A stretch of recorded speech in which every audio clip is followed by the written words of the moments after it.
최근 미국 위성에서 찍힌 사진이 큰 논란을 일으키고 있습니다.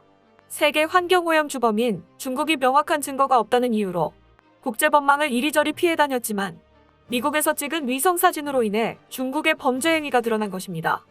얼마 전 중국 공산당은 환경을 사랑하는 듯한 이미지를 만들고자 플라스틱 사용 금지법을 만들었지만 법 이면에 미세 플라스틱을 서해로 몰래 버리고 있었다는 것이 최근 학계 연구에 의해 밝혀졌습니다.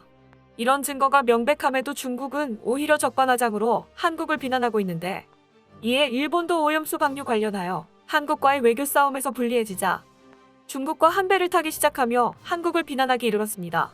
심지어 중국과 일본 네티즌들은 익명을 무기로 한국 의도가 지나친 비난과 조롱을 해 논란을 일으켰는데요.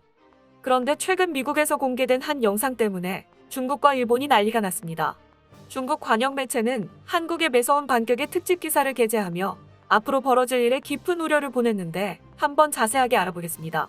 최근 서해에서의 중국의 횡포는 말로 다하기 힘들 정도입니다. 한국의 영해까지 밀고 들어오는 중국 어선뿐 아니라 이제는 중국에서 떠내려온 미세 플라스틱 때문에 서해의 어민들의 피해가 이만저만이 아닙니다. 그동안 서해 미세 플라스틱이 중국에서 오는 것이라는 심증은 있었지만 과학적 증거가 없어 서해뿐만 아니라 남해, 심지어는 동해에 이르는 해양환경오염의 책임을 제대로 물을 수 없었습니다. 그런데 최근 미국 나사에서 공개한 위성사진의 중국의 반응이 명백해졌습니다. 미국 미시건대 연구진이 나사의 인공위성을 이용해서 중국 양쯔강과 첸탄강 하구에서 서해로 분출되는 미세 플라스틱의 흐름을 시각적으로 포착하는 데 성공했다고 미시건대와 나사가 밝혔습니다. 미시건대 크리스토퍼 러프 교수와 대학원생 매들린 에번스는 지난달 한 학술 모임에 우주공간 레이더를 통한 해양 미세 플라스틱의 발견과 이미지화란 제목으로 연구 결과를 발표했는데요. 나사의 인공위성 자료를 토대로 전 세계 미세 플라스틱의 배출량과 흐름을 추적하는 방안을 연구한 내용이었습니다. 이들은 2017년 한 해 동안 나사 위성을 통해 중국 주변 해상의 미세 플라스틱을 추적해왔는데, 그들이 제시한 자료는 정말 충격적이었습니다. 위성사진 모델에서 미세 플라스틱이 적은 부분은 파랗게, 많은 부분은 붉게 표시되는데, 자료 사진을 보면 중간에 유독 붉은 부분이 서해입니다. 2017년 6월 22일에서 28일 일주일 동안 중국 항저우를 거쳐 양쯔강 쪽으로 합류되며 서해로 이어지는 첸탄강에서는 시뻘건 미세 플라스틱의 흐름이 서해로 흘러들었습니다. 이것은 일시적으로 일어난 현상이 아닌 2017년 10월 27일부터 11월 2일까지 일주일간 양쯔강에서도 같은 현상이 반복되는데요. 중국 양쯔강은 이전부터 학자들 사이에서 세계 최대 규모의 미세 플라스틱 배출원으로 추정돼 왔습니다. 또한 독일 헬름홀츠 환경연구소는 지난 2017년 10월 환경저널 환경과학과 기술에 게재한 논문에서 플라스틱 쓰레기 유입이 가장 많은 강이 중국의 양쯔강인데, 양쯔강뿐 아니라 중국의 황하강과 하이어강도 세계에서 쓰레기 유입이 가장 많은 강으로 10위권 안에 든다고 밝혔습니다. 한마디로 세계에서 가장 쓰레기 유출이 심한 세계 강이 서해에 미세 플라스틱을 쏟아내고 있다는 말이 됩니다. 중국은 이런 사실들을 철저히 숨기는데 총력을 기울였는데요. 중국 정부가 인터넷에서 폭발적인 인기를 얻고 있던 환경오염 고발 다큐멘터리의 접속을 차단한 것입니다. 돔 지붕 아래라는 이름의 환경오염 고발 다큐멘터리는 얼마 전 공산당 기관지 인민일보 등 인터넷 사이트에 게재되면서 하루 만에 1억 건이 조회되는 등 폭발적인 인기를 누렸었는데, 전국인민대표회의에서 대기오염 방지 행동계획이 보고된 지 하루 만에 중국에서는 영상이 사라졌습니다. 미국의 일간지 뉴욕타임스는 공산당 중앙선전부에서 접속 차단을 명령했고, 언론사에도 관련 보도를 하지 말라고 직접 지시했다고 보도했습니다. 최근 일본도 후쿠시마 방사능 오염수 방류 관련해서 한국이 국제원자력기구 의장국이 되자 계획에 완전히 제동이 걸린 상태인데요. 이 때문에 일본은 해양환경오염 관련해서 중국과 동맹관계를 형성한 듯 보입니다.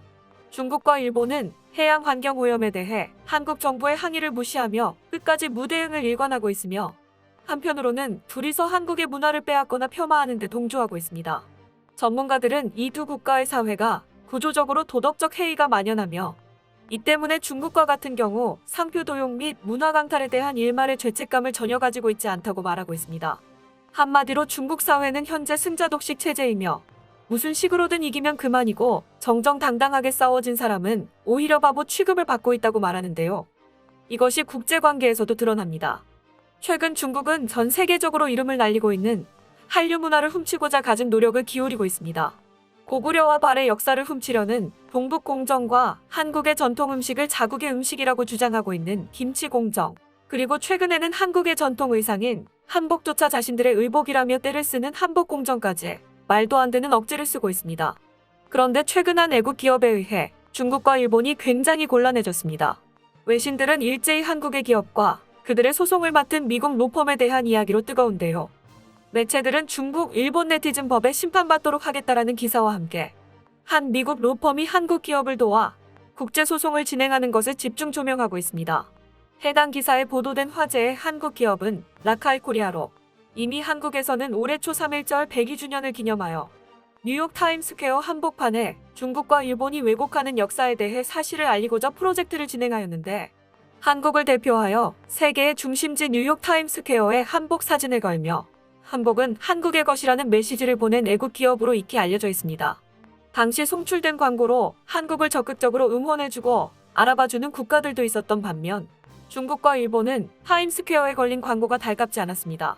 한복이 한푸에서 유래된 것이라고 주장하는 중국과 3.1절 당시 한국을 식민지로 지배했던 일본이기에 두 나라에서는 광고 송출 이후로 라카이코리아를 향해 도가 지나친 비난과 항의를 하기 이르렀습니다. 결국 참을 수 없었던 라카이코리아는 바로 국제소송을 걸기로 마음을 먹었는데요. 하지만 두 강대국을 상대해야 하는 만큼 선뜻 나서주는 변호사가 없었습니다. 이 때문에 라카이코리아는 함께 소송을 이끌어갈 로펌을 찾는데 무려 5개월이라는 시간의 우여곡절이 있었습니다. 크고 무거운 소송인 만큼 국가를 상대로 하기 때문에 웬만한 변호사들이 꺼려하며 조심스러워할 수밖에 없었던 것이죠. 하지만 이런 중국이 주변국들에 막대한 피해를 주자 보다 못한 미국의 한 로펌 변호사가 혜성처럼 나타났습니다. 그는 인터뷰를 통해 중국을 법적으로 대응하고 혼내주겠다는 발언을 했다고 해외에서 보도가 되며 화제가 되고 있는데요. 인터뷰 영상 속 남성은 자신을 데이비드 린이라고 소개하였고, 미국 뉴욕에서 20년 가까이 활동 중인 변호사로 일하고 있다고 밝히며 관심을 끌어모았습니다. 데이비드 린은 한국의 한 기업에서 어떤 사건에 대표해달라는 요청을 받았고, 해당 기업이 자사의 이익을 위해서가 아닌 강대국에 맞서 본국에 대한 자부심을 고취하려는 모습을 보고 감탄하며 함께 일하게 되어 기쁘다고 전했습니다. 이 변호사는 미국 대형 로펌사 루이스 앤 린에 소속된 변호사로 한국의 국익을 위해서라도 라카이코리아와 함께 승소하고 싶다고 밝혔는데요. 모든 상황을 지켜본 데이비드 린 국제변호사는 라카이코리아의 국제소송을 승소로 이끌기 위해 철저히 준비하겠다는 의지를 영상 속에서 보여주었습니다. 저는 개인적으로 알려지지 않은 중국과 일본인 출신의 네티즌들이 라카이코리아와 한국의 자랑스러운 국민들을 폄하하려는 것에 실망했습니다. 하지만 개인과 회사에서 종종 익명으로 행해지는 거짓되고 근거 없는 공격을 통해 다른 사람들을 깎아내리려고 하는 일을 수도 없이 봤다라고 말하며 오히려 덤덤하게 받아들이고 생각을 밝혔는데요. 더불어 그들의 파괴적인 행위에 대해 책임을 지게 하고 많은 한국인들을 위해서라도 함께하겠다며 라카이코리아와 한국인들의 지원으로 도가 지나친 중국과 일본의 네티즌들을 찾아 사법 처리할 것이다라고 말하며 우리 모두 든든한 지원군이 생겼다는 부분에서 조금 마음을 놓을 수 있었습니다. 이런 상황을 지켜본 외신들은 라카이코리아에 환호하고 있는데요. 그들은 전 세계에 이 기업처럼 국가를 위해 나서는 곳이 몇이나 될까 싶다면서 한국의 국민성을 집중 조명시킨 첫 사례일 것이라고 보도하였고, 라카이코리아가 수년간 말해왔던 기업의 이익을 추구하기보단 한 국가의 국민으로서 당연히 해야 하는 일을 하는 것뿐이라는 말을 하며 세계를 놀라게 한 한국 기업에 극찬을 하고 있습니다. 현재 수많은 국내 네티즌들과 구매자들은 라카이코리아의 힘을 보태고 있습니다. 라카이코리아에게 도움을 주고 싶다던 사람들에게 국제소송에 후원을 할 수 있게 감사 패키지 후원 박스를 출시하였는데요. 이 상품은 국제소송 후원 제품이자 따뜻한 마음을 보내주신 분들께 보답하는 의미로 선보인 상품으로 출시와 동시에 엄청난 인기 상품으로 거듭났는데, 이 때문에 국제소송 준비를 보다 더 순탄하게 진행할 수 있도록 밑받침이 되었다며 감사함을 표했습니다.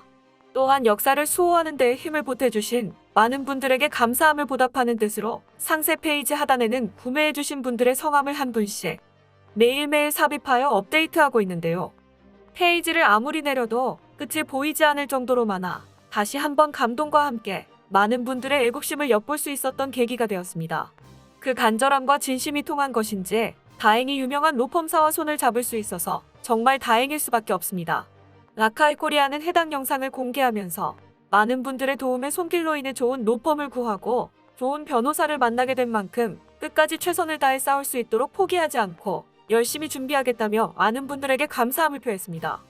이렇게 한국 국민과 라카이 코리아 그리고 데이비드 린 국제 변호사가 한마음 한뜻으로 소송을 철저하게 준비하자 중국 관영 매체인 환구15의 해외 영문판 글로벌 타임즈는 그들이 중국 네티즌들을 위협하고 있다고 대서특필하였는데요. 매체는 중국 외교 전문가의 말을 인용해 라카이 코리아가 하고 있는 행동을 멈추라며 비난했습니다. 한마디로 중국은 한국의 강경 대응에 당황하며 앞으로 있을 일에 우려를 표하고 있는 것입니다. 이는 여러 사람들의 마음이 모여 이뤄낸 엄청난 성과이며 라카이 코리아의 용기가 없었다면 중국과 일본은 역사 왜곡을 멈추지 않았을 것입니다. 기업의 이익을 추구하기보다 한국가의 국민으로서 당연히 해야 하는 일을 하는 것뿐이라는 이런 기업이 얼마나 될까요? 앞으로도 우리의 역사에 많은 관심을 갖고 사랑하는 것이 우리가 해야 할 가장 첫 번째 숙제가 아닐까 싶습니다. 끝까지 시청해주셔서 감사합니다. 도움이 되셨다면 좋아요를, 다른 이야기도 궁금하시면 구독을 눌러주세요.